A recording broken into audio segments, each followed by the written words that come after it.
सबसे पहले तो जितने भी हमारे किसान बागवान भाई है और जो भी हमारी वीडियोस देखते हैं उनको सबको ही नमस्कार। चलिए हम बताते हैं थोड़ा सा प्रूनिंग के बारे में। आज देखिए हमारे पास ये जो हमारा ऑर्चिड है ये रॉयल डिलीशियस का है।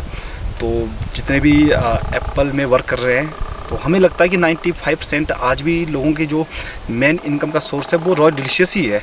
काफ़ी लोग ये सामने आके भी पूछते हैं कि हमारे पास रॉयल में क्वालिटी घट गई। उसका जो मेन कारण है धूप का। सारा ही बागवानी का खेल ही धूप का है। अगर आप प्रॉपर हर एक बीमे तक हर एक फ्रूट तक धूप नहीं पहुंचाते हो तो आपके पास फ्रूट क्वालिटी बननी ही नहीं। हमारा ऊपर चोटी में तो धूप प्रॉपर तरीके से पहुंचती है जिससे कि हमारा सेब का जो साइज़ और कलर अच्छा आता है। बट जो हमारे पास नीचे हैं जो सोचिए 30% से नीचे जो हमारा 70% जो प्लांट है वहाँ पे हमारा नहीं पहुंचा पाती धूप, जिससे कि हमारी फ्रूट क्वालिटी डाउन हो जाती है। अगर आपके पास प्रूनिंग अच्छी है तो आपके पास फ्रूट क्वालिटी बनेगी ही बनेगी। आप कितनी भी महंगी से महंगी स्प्रे कीजिए आपके पास फ्रूट क्वालिटी तब तक नहीं बनेगी जब तक कि आपके पास प्रॉपर हर बीमे तक सनलाइट नहीं पहुंचेगी। तो बाकी ये सारी चीज़ें आपकी प्रूनिंग प्रैक्टिस पे है। अगर आप प्रूनिंग प्रैक्टिस के थ्रू हर एक बीमे तक सनलाइट पहुँचाते हो तो उससे आपको जो ऑन एयर ऑफ एयर है उसका छुटकारा मिलेगा। तो हमारी प्रूनिंग प्रैक्टिस यही रहती है कि हर एक बीमों तक कैसे सनलाइट पहुंचाई जाए। जब भी आप प्रूनिंग करो सबसे पहले आपके पास है टूल। अगर आप खुद कर रहे हो या फिर आपके पास जो लेबर आपके पास प्रूनिंग कर रही है तो आपने जितने भी टूल है हर एक प्लांट में प्रूनिंग करने के बाद उसको सैनिटाइजर करना है। क्योंकि आने वाले जो वक्त में जी सबसे बड़ा जो हमारा इशू देखना कुछ वक्त बाद आएगा, टाइम बाद आएगा, वो है वायरस का। हर चीज़ से लड़ा जा सकता है, हर चीज़ का आपके पास तोड़ है, बट जो वायरस है वायरस का कोई इलाज नहीं है, उससे सिर्फ बचा जा सकता है। उसके लिए जैसे आपने जितने भी टूल है उनको हर प्लांट के बाद आप सैनिटाइजर कीजिए। हाँ जी, ऐसे क्योंकि टूल एक ऐसी चीज़ है जो वायरस एक प्लांट से दूसरे प्लांट को ट्रांसफर। हाँ जी। तो जब भी आप प्रूनिंग कर रहे हो तो आपको एक चीज़ का ध्यान देना है कि सबसे पहले आपने प्रूनिंग करने से पहले प्लांट को देखना है कि मेरे प्लांट में मैं हर एक बीमों तक किस तरह से धूप पहुँचा सकूँ, क्योंकि सारा खेल तो धूप का है। धूप पानी चाहिए, राइट। हाँ जी, अगर तो आपके पास थोड़ा सा सनी एरिया है जहाँ पे जिस ऑर्चर्ड में आपके पास लगता है कि काफ़ी धूप है तो वहाँ पे आप थोड़ी सी प्रूनिंग प्रैक्टिस में क्या करते हैं कि थोड़े से आप एक्स्ट्रा ये रख सकते हो, जैसे ब्रांच रख सकते हो, क्योंकि वहाँ पे सनलाइट है। बट यही चीज़ अगर आप शेडी एरिया में करो जहाँ पे आपके पास धूप कम है तो वहाँ पे आपने एक चीज़ का फोकस करना है कि कम से कम ब्रांचें रखें। तो वो आपने खुद सेलेक्ट करनी है कि मेरे पास प्लांट टू प्लांट डिस्टेंस क्या है और प्लांट की ग्रोथ कितनी है। तो वो आपने अपने हिसाब से देखना है कि मैंने प्लांट 10 फुट का ले जाना है या फिर 100 फुट का। तो वो ये सारी चीज़ें वहाँ की लोकेशंस को देखते हुए ही करनी है। और प्लांट के साइज को देखते हुए करनी है कि प्लांट का साइज क्या है, धूप किस दिशा से पड़ रही, कितनी पड़ रही है, तो इस बात का ध्यान रखना होगा। और कैसे हम हर बीमे तक धूप पहुँचा सकते। कई लोग क्या कर रहे हैं बड़े प्लांट में एकदम से चेंज कर रहे हैं, वो सबसे बड़ा गलत है। वो हम मानते हैं, हम तो यही चीज़ सोचते हैं कि जो बड़ा प्लांट है उसको कम से कम चेंज कीजिए। ऐसा नहीं कि आपने किसी की वीडियो देखी और अचानक से चेंज कर दिया तो उससे क्या फाइनेंशियली नुकसान होगा। हाँ जी, फाइनेंशियली नुकसान भी। और सबसे बड़ा नुकसान क्या है जी, अगर तो आपके पास नमी ऑर्चर्ड में अच्छी है फिर तो आप बड़े कट कीजिए, कोई प्रॉब्लम नहीं है। अगर आपका वही चीज़ अगर सनी है जहाँ पे धूप ज़्यादा है, ट्रॉट कंडीशन है, तो वहाँ देखना आप कोई भी बड़ा कट आप करते हो तो उसमें एकदम से बीमारी लगने का खतरा होता है। तो आपने अपने हिसाब से जैसा आपका जगह है उस हिसाब से प्रूनिंग थोड़ी सी करनी है। एकदम से मोटे कट पे नहीं जाना है, आपने धीरे धीरे ही अपना चेंज करना है। जैसे स्पर वैरायटी की बात आती है तो स्पर वैरायटीज़ में स्पर बहुत ज़्यादा जनरेट होते हैं, तो उसमें ग्रोथ कहते हैं कि भाई अगर फ्रूट आते हैं तो ग्रोथ रुक जाती है। बिल्कुल। तो उसमें वहाँ कैसा करना चाहिए फिर? छोटा सा यहाँ पे ये तो चलिए हमारा डिलीशियस का प्लांट है, बट आपको दिखाना चाहते हैं जैसे आप जब भी आप स्पर पे वर्क कर रहे हैं स्पर वैरायटियों में तो आपने ध्यान देना है कि जो भी इसकी मेन ब्रांच होती है, ठीक है जी, आप डेमो के हिसाब से सोचिए ये मेन ब्रांच है। इसी तरह से हमारे स्पर के ऑर्चर्ड में बीमा बनता है, ठीक है जी। आपने कुछ नहीं करना है, जो भी मेन ब्रांच है जब आपको लगता है कि हमारा फ्रूटिंग में ये प्लांट आ चुका है तो जैसे फ्रूटिंग में आता है तो एकदम से उसकी ग्रोथ चेक हो जाती है, कोई भी स्पर वैरायटी है। बिल्कुल। तो आपने कुछ नहीं करना, लगभग जो हम तो आधा से लेकर 1 फीट तक हम बीमों को खाली करते हैं, जैसे 4 इंच 6 इंच 8 इंच। वो आपने अपने हिसाब से देखना है कि अगर ग्रोथ आपको लगता है कि कम हो रही है तो आप थोड़ा सा बीमों को ज़्यादा रिमूव कीजिए।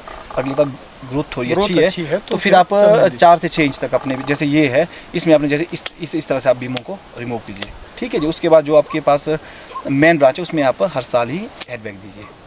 जो मेन ब्रांच है उसी में आपने ग्रोथ लेते रहना है, तो इससे आपकी ग्रोथ कभी मरेगी ही नहीं, और पौधा भी आगे को बढ़ता रहेगा और हाँ जी, फसल भी आती रहेगी और बीमों का कोई वो नहीं होगा।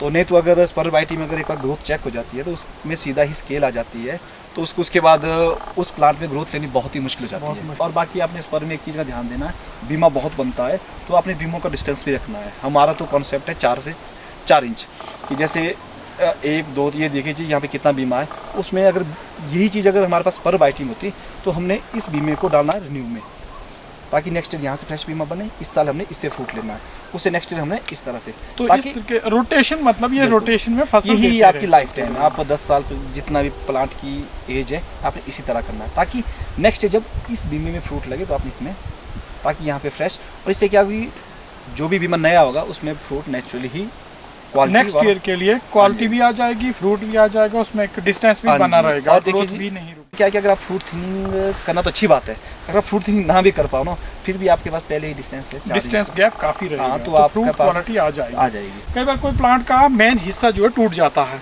तो खाली रह जाता, तो हम चाहते हैं कि उसकी शेप बिगड़ जाती है, तो वहाँ से एक नई शूट निकाली जाए, तो किस तरीके से? देखिए जी, हमारे प्लांट में बहुत ज़्यादा ब्लाइंड आइज होती है, तो आप कहीं से भी अगर कहीं आपको लगे कि जैसे यहाँ से टूटा हुआ है तो आपने यहाँ से उसको कैंची से सारी से कट मार, छोटा सा है तो आप उसको लीडर बना सकते हो। तो ये आपने बहुत बढ़िया बात बोली कि ब्लाइंड आइज बहुत सारे बागबानों को अभी तक पता नहीं होती कि ब्लाइंड आइज क्या चीज़ है।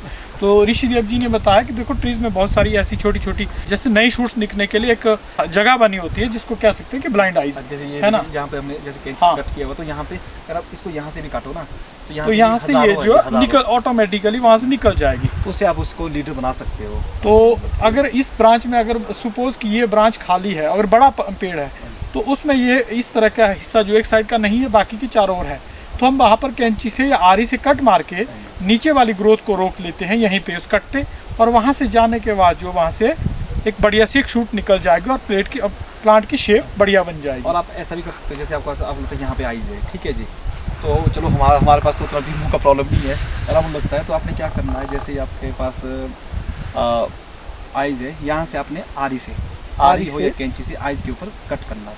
इससे क्या है कि ये ब्रांच से आपको ब्रांच बनेंगे, नहीं ठीक है जी। अगर आपको लगता है कि मेरे को बीमों की प्रॉब्लम है, मेरे को बीमा चाहिए, तो यही कट आप आइज के नीचे कीजिए, तो यहाँ से बीमा बनेगा।